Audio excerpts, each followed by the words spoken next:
And the people of Bikini Bottom were ready to riot over anything. Anytime the smallest inconvenience came up, the pitchforks and torches were ready at a moment's notice. These fish had heart, tenacity, resilience. They weren't just gonna stand back and let anything happen to them.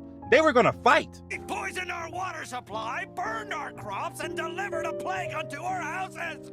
He did?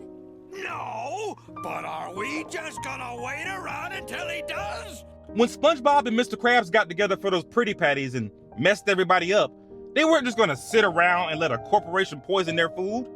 They didn't even need any lawyers or class action lawsuits. They pull up right to your front door. If they thought something was wrong down there, they would come together and handle it. Those pitchforks and torches will come out in no time. Huh? They were so organized that when they did have a riot, they had a dude out there giving out pitchforks and torches, just in case you left yours at home. And he was giving out cotton candy too, because you can't riot on an empty stomach. When SpongeBob had that hair blocking the movie screen, they were ready to start a riot right there in the movie theater. They do not play. No need to start a riot. That's a great idea. Let's start a riot. Even when SpongeBob had that bubble buddy and had the bathroom line 45 minutes long, they were ready to off him collectively.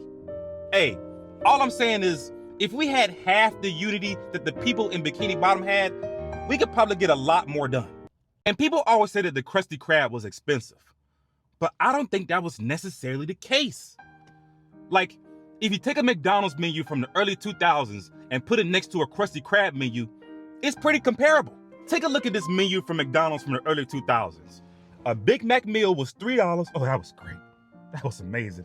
Double quarter pounder was only $4. I mean, this was great. But if you look at the Krusty Krab menu, a Krabby Patty meal was only $3.50. A triple Krabby Patty meal was only $4, just the same as a double quarter pounder. You can get you some coral bites for $1, some kelp rings for $1.50. Even for the early 2000s, this wasn't that bad. Look, you can get a foot-long salty sea dog for $2.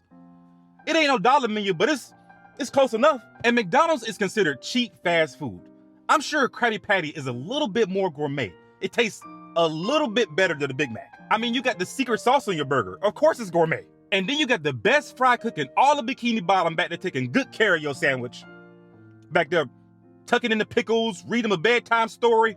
That burger is made with love. And the Krusty Krab even have that new millennial burger spot feel. It's a nice place to eat. So for Mr. Krabs to be as cheap as he wasn't overcharging that much. You can go in there and eat and be full for like $5. And I think y'all was right. SpongeBob come from some wealth. After doing my research, it's clear to see that the SquarePants lineage was getting to the money. I mean, look at him, looking spiffy. First, you got Margaret, always dressed down, pearl necklace on, heels on at all time, hair be laid. She got that Jackie Kennedy cut going on. And then look at this smooth ass brother right here. Yes, I said brother. He got the Cartier shades on, the 24 karat belt buckle, got the Steve Harvey nose and mustache combo. He killing the game.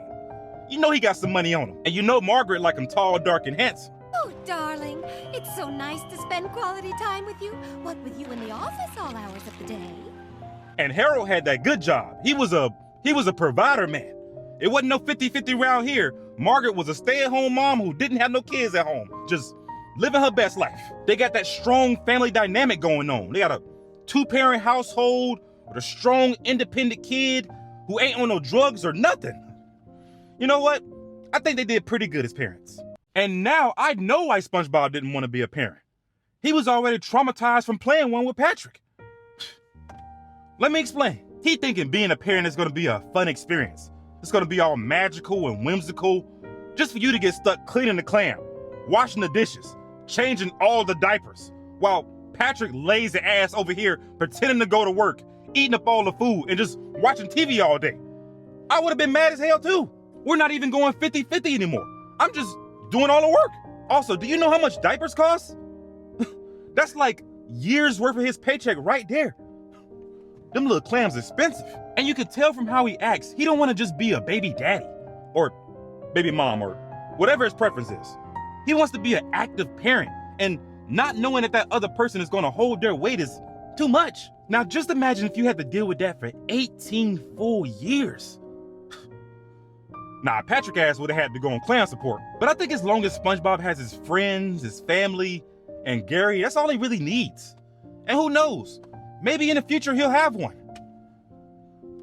Nah, I'm lying. Despite all we've been through, it was worth it. Yeah. Let's have another. And how could I forget about Grandma SquarePants when it comes to the money? This whole family was set. The wealth runs deep. And also, every dude loves his grandma. And just look at Grandma. She was styling. She got the big body bifocals on, the pearl pink #2 semi-gloss lipstick. She got the heels that don't match the outfit at all. Hey, Grandma wasn't scared to put that shit on. And look at her house. Just something modern and modest. Just something she could retire in. Something just for her. But look around. Not a neighbor in sight. Not another house near hers for miles. That's wealth. Let's even take a look at her boat. This a little speedboat, ain't it? Got a peaches and cream two-tone paint job. Got the low-profile tires. Got the drop-top convertible roof. This thing is nice. And you know she was putting a little bit of money in SpongeBob's pocket before they left. You know, that's just the grandma thing to do. But one of the most important things is you can't forget about them cookies she was making. I remember my grandma used to make sweets with love. So I think the wealth isn't just coming from the money. I think it's coming from the family structure, the great bond that they have. And I think that's what every good family needs.